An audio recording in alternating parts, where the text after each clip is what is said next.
उसको नहीं करें, चाहे अपने लिए ही करें, अपने समाज के लिए ही करें, अपनी ही बहू बेटियों के लिए, अपनी बहनों के लिए करें, तो ये उनकी जिम्मेदारी बनती है। बेटी बचाओ, बेटी पढ़ाओ, अपने पैरों पे खड़ा करो ताकि वो कुछ कमाने लायक बन जाए, उसका अपना भविष्य सुरक्षित हो जाए और वो इस समाज में इज्जत की जिंदगी जी सके। इसी के लिए ही हम सब ये सोचते हैं कि बेटियों को अच्छा पढ़ा लिखा देना चाहिए। हमने अच्छा पढ़ा लिखा दिया, हमने उसको डॉक्टर बना दिया, वो ट्रेनिंग ले रही है अपना काम शुरू करने के लिए या एक पूरी तरह से तैयार डॉक्टर बनकर बाहर निकलने के लिए, समाज की सेवा करने के लिए, मरीजों की सेवा करने के लिए। लेकिन उसका अपना जिस्म, उसकी अपनी इज्जत कहाँ सुरक्षित है?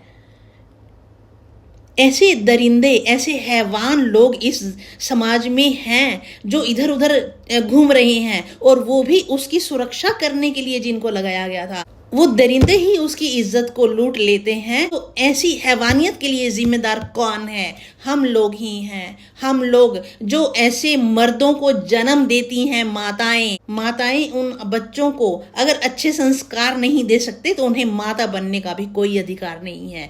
ऐसी माता बनकर करेंगे क्या जब तक वो अपने बच्चों को सिखा नहीं सकती? इसके लिए वो माताएं, वो पिता, वो घर परिवार सभी जिम्मेदार हैं जो ऐसे लड़कों की कमियों पर, गलतियों पर पर्दा डाल डालकर उनको हैवान बनने के लिए, शैतान बनने के लिए समाज में खुलेआम छोड़ दिया जाता है। कानून अपना काम करेगा, समाज के लिए हम लोग क्या कर सकते हैं, हमें इस बारे में सोचने की ज़रूरत है। जब भी उस बच्ची के बारे में और उसके जैसी और कई सैकड़ों बच्चियों के बारे में जब हम अखबारों में पढ़ते हैं, मीडिया में देखते हैं, तो हमें बहुत ही आत्मग्लानि महसूस होती है। मैं अक्सर ये कहा करती हूँ कि बेटियों को तो हम बहुत अच्छी शिक्षा देते हैं, बहुत कुछ सिखाते हैं उन्हें, लेकिन क्या हम अपने बेटों को सिखाते हैं? क्या हम उन्हें अच्छे संस्कार देते हैं? क्या हम उन्हें ऐसी शिक्षा देते हैं कि वे दूसरे की बेटियों को इज्जत दें, मान दें, सम्मान दें और उनको सेंसिटिव नजरों से देखें? उनके प्रति वो उतने ही सेंसिटिव हों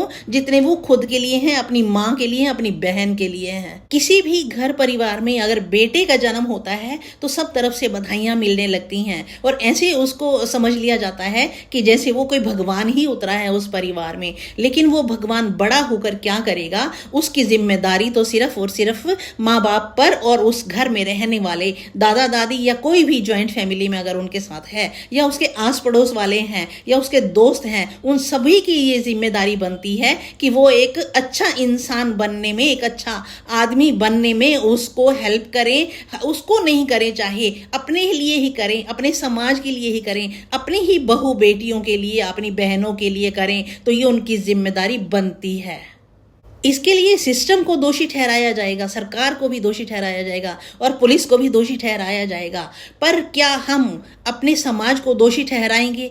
अगर जहाँ जड़ होती है उसी को देखना बहुत ज़रूरी होता है। ऊपर से तो हम उसका कोई भी पेड़ अगर गलत जा रहा होता है, कोई बीमारी लग रही होती है तो उसके ऊपर छिड़काव कर दिया जाता है, कीटनाशकों का प्रयोग कर दिया जाता है, लेकिन उसकी जड़ की तरफ ध्यान देने वाले कौन हैं? वो हम समाज ही हैं। पहले हमें ही अपनी कमियों को निकालना पड़ेगा, उसको इम्प्रूव करना पड़ेगा, तभी हमारी बेटियां, हमारी बहनें सुरक्षित रह पाएंगी।